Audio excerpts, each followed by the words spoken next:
여러분 안녕하세요. 성경 속에 있는 진리를 탐구해보는 기독교 강요 시간입니다. 이제 제7장 신앙생활의 핵심 자기 부정에 대해서 공부해 보도록 하겠습니다. 오늘은 탈속과 자기 부정의 기독교 철학은 우리는 우리 자신의 것이 아니고 하나님의 것이다. 우리는 우리 자신의 주인이 아니고 하나님께 속하였다. 굉장히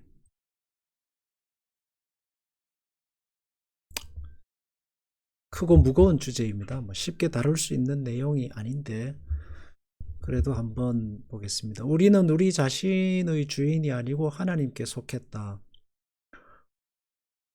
굉장히 클리어하죠. 우리는 우리 자신의 주인이 아니고 하나님께 속했다.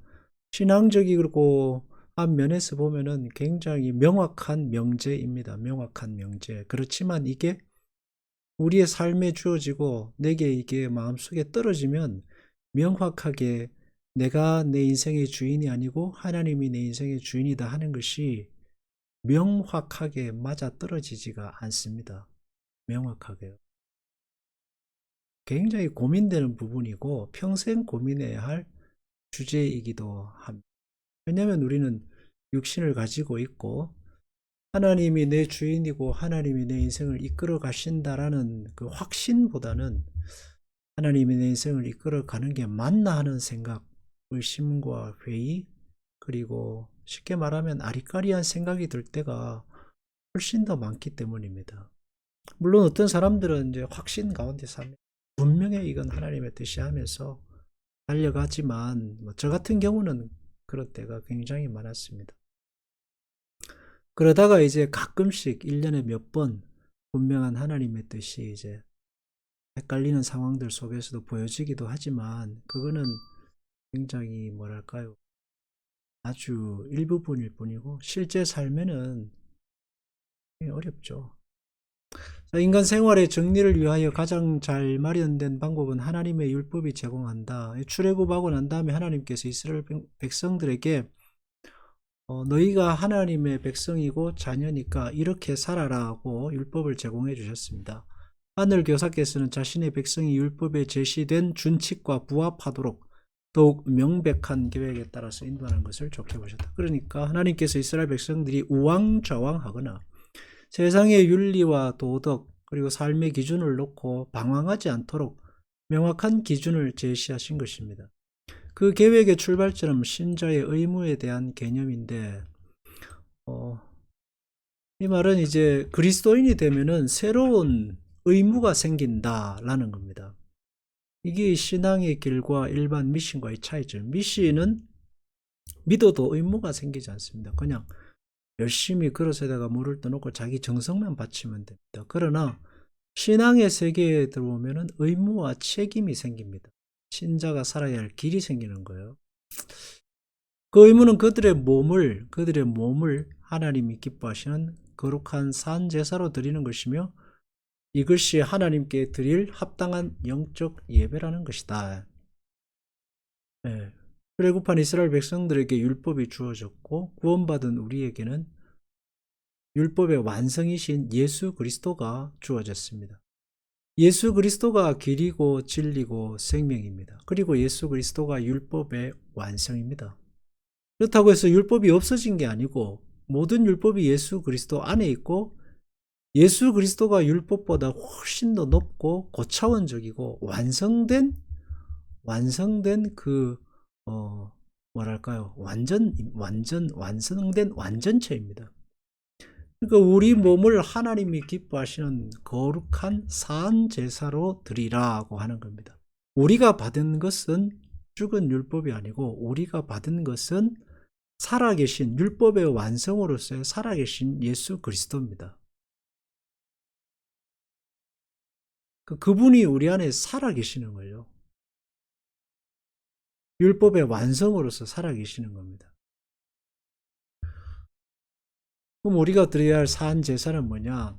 동물을 잡아서 드리는 치성이나 이렇게 그런 게 아니라 살아있는 삶으로서의 인생을 하나님께 드리는 것이라고 할 수 있습니다. 내 손가락을 잘라서 눈알을 빼서 다리를 하나 잘라서 그것을 하나님께 바치는 게 아니고 내 평생토록 주님과 동행하고 순종하고 주님과 함께 고민하면서 사는 거죠. 그래서 성경은 신앙생활을 사랑이라고 표현했습니다. 사랑이. 죽은 세계가 아니라 살아있는 세계다 하는 겁니다. 살아있는 세계. 구약 성경에 이제 많은 인물들이 신앙의 세계를 보여주고 있는 대표적인 인물이 아브라함입니다. 하나님과 동행하고 하나님께 순종하고 때로는 바보 같은 짓도 하면서 평생 하나님과 함께 살았죠. 하나님과 함께 사는 거룩한 산 제사로서의 예배입니다. 우리는 완전한 예배를 드리지 못하죠. 우리는 완전한 제물이 될 수도 없습니다. 그래서 예수님께서 우리를 칭히 하나님의 자녀로 먼저 삼으시고 이제 그 길로 이끌어가게 되는 겁니다. 이것이 하나님께 드릴 합당한 예배다. 죽은 것을 드리지 말고 살아있는 너 자신의 인생을 하나님께 드리라 하는 이야기가 될 것입니다.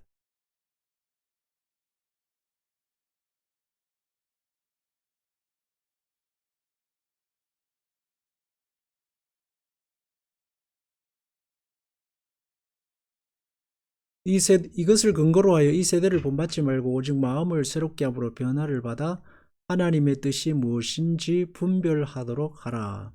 네. 그래서 살아있는 삶을 들어야 되기 때문에 분별이 필요합니다. 분별이 필요해요. 죽은 재물이 아니라 살아있는 삶을 들이기 때문에 우리는 이 세상에 살거든요. 그래서 세상을 분별하는 분별이 필요합니다. 그래서 세대를 본받지 말고 마음을 새롭게 함으로 변화를 받으라 라고 했습니다. 이 세대를 본받지 말아야 할 이유는 세상에는 하나님이 없기 때문입니다. 세상에는 온통 자기 자신밖에 없습니다. 자기 외에 뭐가 있겠습니까? 세상에. 자기 사랑 외에는 아무것도 없습니다. 먹고 마시는 것, 집, 결혼, 명예 모두 자기 자신을 위한 겁니다. 너는 충분한 자격이 있어, 누릴 자격이 있어. 그래서 사람들은 자기를 위해 삽니다. 그러니까 하나님이 없는 세상이죠. 신앙과는 정반대의 세상입니다. 아무리 화려하고 아무리 멋져도 그렇습니다. 그러니까 세상에는 결국 우리가 본받아야 될 신앙의 가치가 없다는 말입니다. 그렇지만 우리가 세상을 떠나서 살 수는 없습니다. 우리는 이 땅에 몸을 붙이고 있고 이 땅에 있는 것을 먹어야 하고 이 땅에서 일해야 하고 이 땅에 사람들과 함께 같이 살아야 됩니다. 땀 흘려야 하고 고민해야 됩니다. 그래서 이제 하나님의 뜻이 무엇인지 분별하는, 세상을 본받지 말고 마음을 새롭게 해서 날마다 새로운 마음으로 하나님의 뜻을 분별하고 사는, 이 세상에서 내가 그리스도인으로 살 거냐 하나님 없는 사람으로 살 거냐는 굉장히 복잡하고 어려운, 평생 살아도 완전한 해결이 나지 않는 그런 아마 주제인 것 같습니다. 뭐 귀신하고 싸우고 제사를 드리냐 마냐, 우상에 절을 하냐 마냐, 이런 거는 사실 굉장히 심플한 문제입니다. 굉장히 심플한 문제인데 여기서 말하고 있는 그 하나님의 뜻이 무엇인지 분별하도록 하라 하는 것은 더 복잡합니다. 왜냐하면 하나님의 뜻이 내 뜻과 반대되는 경우도 있기 때문에, 다윗을 예로 들면 골리앗을 이기면 그게 하나님의 뜻이고 모든 게 만사형통할 거라 생각했습니다. 그리고 실제로 골리앗을 이겼습니다. 그러나 만사형통으로 가지 않았습니다. 평안이 깨지고 평탄한 삶이 무너지고 도망을 다니고 미친 척을 해야 되고 그렇게 오래 살았습니다. 그 도망 다니는 동안 다윗은 온통 이게 정말 하나님의 뜻이 맞나, 하나님이 나를 사랑하시는 게 맞나 하는 것으로 굉장히 오랫동안 고민했습니다.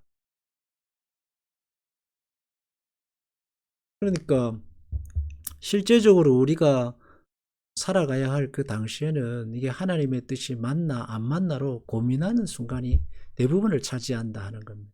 고민하는 순간. 그런데 우리는 고민하지만 하나님은 그 고민 속에서도 하나님의 뜻으로 우리를 인도해 가십니다. 그래서 그게 이제 예수님께서 잃어버린 자를 찾으시고 예수님께서 잃어버린 양을 찾아가시고 이제 그들의 길을 인도해 가시고 하는 것들이 주님이 찾아가시죠. 우리의 길을 인도해 가시는. 그리고 그렇게 시간이 지나면 알게 되는 것이 대부분이고 사실 그래서 힘들고 신앙생활은 힘들고 고통스럽습니다. 그리고 그게 우리가 싸워야 할 신앙의 싸움이고 성령 충만한 사람의 증거이고 지고 가야 할 십자가입니다. 어떤 사람들은 안 그런 사람도 있을지 모르겠지만 저 자신의 경우에 보면은 그랬습니다. 우리는 우리 자신의 것이 아니다. 그러므로 우리의 이성이나 의지가 우리의 계획과 행동을 지배하지 못하게 하라. 우리는 우리 자신의 것이 아니다. 그러므로 육에 따라 우리의 유익을 구하는 것을 목표로 삼지 말라. 우리는 우리 자신의 것이 아니다. 그러므로 할 수 있는 대로 우리 자신과 우리의 전 소유를 잊어버리라. 굉장히 멋진 말이지만 이 말을 100%다 실천하고 산 사람은 아무도 없을 것입니다. 겉으로 보기에는 이게 실천한 것처럼 보일지 몰라도 그 마음속에서는 굉장한 혼란과 영적 싸움, 그리고 주변에 있는 사람들까지도 굉장히 고통하고 어려웠을 것입니다. 완벽하게 이것을 이룬 사람은 없습니다. 칼빈도 마찬가지입니다. 그런데 왜 이런 이야기를 하는가라고 생각해 보면 저는 이것을 소망과 기대와 목표로 두고 살아야 하나의 목표로는 아주 좋은 목표다라고 생각합니다. 어떻게 우리가 우리 자신을 잊어버릴 수 있어요? 내 평생 땀과 수고를 바쳐서 이런 전 소유를 어떻게 잊어버릴 수 있습니까? 사람이 미치지 않는 이상 우리 자신을 잊어버릴 수 없고 우리 소유를 잊어버릴 수 없습니다. 미치지 않는 이상 우리 자신의 유익을 구하지 않고 살 수는 없습니다. 그걸 벗어나면 죽는 게 밖에 없거든. 그걸 어떻게 해야 되느냐? 둘 다 맞죠.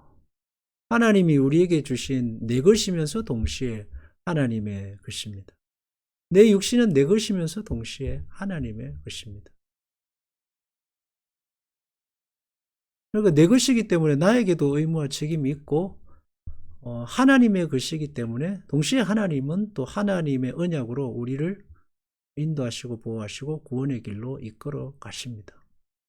그러니까 하나님께서 우리 자신을 죄에게 내던지고 우리 자신을 악한 것에 내던지고 우리 육신을 잘못 다루면 하나님이 내게 책임을 물으시거든. 왜? 내 것이니까. 이게 만약에 육신이 내 것이 아니면 하나님 내게 책임을 물으면 안 되시거든요. 그러나 내 것입니다. 그러나 또 동시에 하나님이십니다. 하나님의 것입니다. 그러니까 그럼 어떻게 해야 할 것이냐 하면 둘 다가 맞죠. 내 것이기도 하고 동시에 하나님의 것이기도 한 겁니다. 우리는 육신 안에 있으면서 동시에 영적 존재이기도 합니다. 어떻게 할 거냐? 그래서 예수님은 자기를 부인하고 평생 십자가를 지고 살아라 하는 겁니다. 우리 존재 자체가 십자가죠. 그리스도를 믿는 믿음 자체가 십자가입니다. 세상 사람들은 이해할 수 없는 세계를 사니까요. 이해할 수 없는 세계. 세상 사람들은 도무지 이해할 수 없는 세계죠. 평생도록 고민해야 되고 싸워야 되고 물론 그 안에 평안도 있고 하나님의 돌보심도 있고 은혜도 있지만 그렇습니다.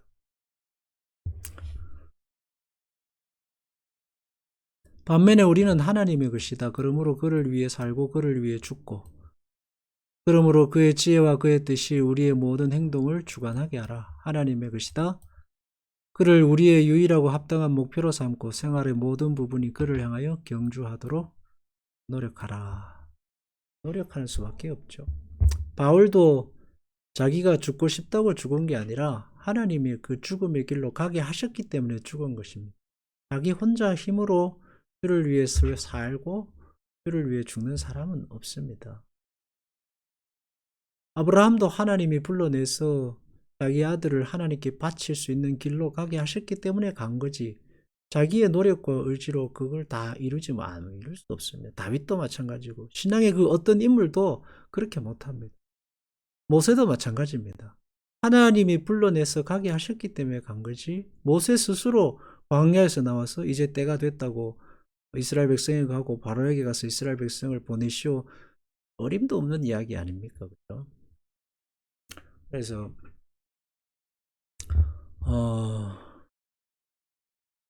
명제로 삼으면 좋겠다.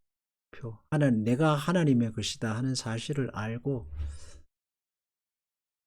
그 싸움을 멈추지 않으면 훌륭한 신앙생활입니다. 100% 이룰 수 있는 사람은 없다. 칼빈은 아마 30대 그 기독교 강렬을 썼기 때문에 아마 그 의욕이 넘치고 해서 담대하게 이렇게 썼는지 모르지만 칼빈도 아마 한 60세까지 살았다면은 절대로 이런 얘기 대놓고 못할 겁니다. 쉽지 않거든요. 자기도 살아보고 자녀를 낳고 기르고 하면서 세상에서 넘어지고 엎어지고 하면 절대로 이런 얘기 마음대로 못합니다. 자기의 모든 능력을 바쳐서 하나님을 섬길 수 있도록 자기를 떠나는 것, 이것을 제1보로 삼으라. 섬긴다는 것은 하나님의 말씀에 순종하는 일뿐만 아니라 모든 육체의 생각을 버린 빈 마음을 하나님의 영이 명시하는 쪽으로 완전히 돌아서야 한다. 이제 오해가 없이 우리가 이해하면은 이해해야 합니다. 사람이 빈 마음이 될 수 없습니다. 나라는 존재가 내 안에 있는 자아의식이 있는데 어떻게 빈 마음이 될 수 있습니까? 육적인 생각을 버린 빈 마음을 하나님의 영이 명시하는 쪽으로 완전히 돌아서게 하라 그랬는데, 돌아섰다고 해서 자기가 없어지는 거 아닙니다. 돌아서면 자기가 더 크게 보이고 돌아서면 쓸수록 자기가 더 명확하게 인식됩니다. 그래서 바울은 내가 죄인 중에 괴수다라고 말했습니다. 내가 죄인 중에 괴수다라고 말.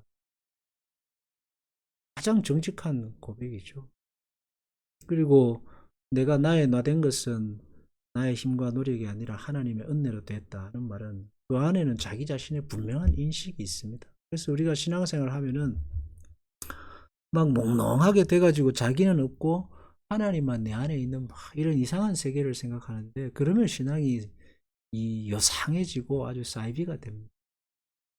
그 워치만 니 같은 자기는 완전히 없어지고 예수님만 완전히 나타나. 그거는 자기를 속이는 거죠. 자기를 속이는 겁니다. 분명한 자기 인식이 자기 안에 있습니다. 그리고 자기 싸움이 있고, 그게 우리가 돌아선 증거입니다. 평생토록 이제 그렇게 우리는 싸우겠죠. 돌아섰다가 다시 또 반대로 갔다가 바른 길로 갔다, 반대로 갔다가 바른 길로 가면서 살아가게 될 겁니다.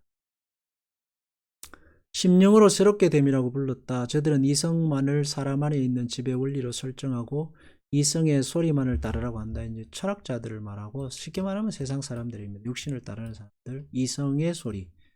한마디로 그들은 인생 행로를 이성에게 맡긴다. 그러나 기독교 철학은 이성에게 성령에 양보하며 복종하라고. 성령께 복종하라는 거죠.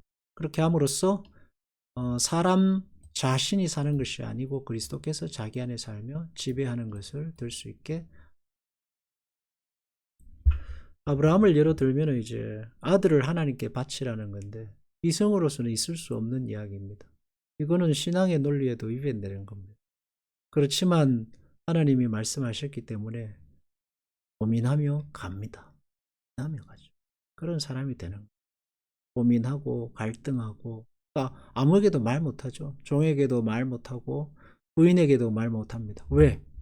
이거는 누구에게 말하면 미친 사람 소리 듣고, 그럼 하나님이 어떻게 그렇게 말할 수 있냐, 그건 하나님의 음성이라 아니다라고 말할 거니까 도저히 말할 수 없습니다. 그렇지만 분명히 자기에게는 그게 하나님의 뜻입니다. 이거 고민이죠. 영적 싸움이 자기 안에 계속해서 일어나는 것입니다. 성령의 인도를 받는다는 것은 치열한 싸움입니다. 내 안에 치열한 싸움이 있다는 게 성령의 인도입니다. 하나님의 뜻이냐, 내 욕심이냐, 정욕이냐, 사랑이냐, 미움이냐, 이런 게 우리 안에서 굉장히 치열하게 싸워야 돼요. 그런 싸움 속에 이제 이성도 있고 세상의 가치관도 있고 성경의 말씀도 있고, 그래서 우리가 이제 서로 거기서 다투고 서로 이야기하고 설득하고 내 안에서 내가 싸우면서 신앙이 커지는 거죠. 아이들은 고민이 없습니다. 자라 하면 자고 일어나라 하면 일어나. 그러나 어른이 되면 고민이 많습니다. 사람의 생각이 커지는, 신앙도 마찬가지입니다. 신앙이 성숙하고 자란다는 것은 생각이 깊어지고 고민이 많아져서 때로는 밤잠을 설치기도 하고 가슴이 아프고 저리고 하는 겁니다. 거기서 기도가 나오는 거예요. 그러니까 일천문제 기도. 쉽게 말해서 고민 없이 드리는 돌탑 100번들 이런 게 아니고요. 심각한 고민과 자기 싸움이 그 안에 있습니다. 갈등이 있고 눈물이 있고. 예수님도 십자가 지기 전에 그런 고민하셨 기도하셨습니다. 주님, 우리는 이 세상에 살고 있습니다. 하나님이 우리의 주인이라고 하시지만, 그러나 우리 또한 우리의 주인이니 거기에서 싸움이 있고 갈등이 있고 고민이 있습니다. 평생 우리는 이 갈등과 고민을 가지고 살아야 할 것입니다. 성령 충만을 주셔서 이 싸움을 싸우고 또 고민해보고 기도하면서 우리의 신앙이 깊어지고 나 자신의 죄됨을 더욱 분명히 깨닫고 그리스도의 길의 빛됨과 진리됨을 더욱 분명히 깨닫는 우리 예수님의 이름으로 기도합니다.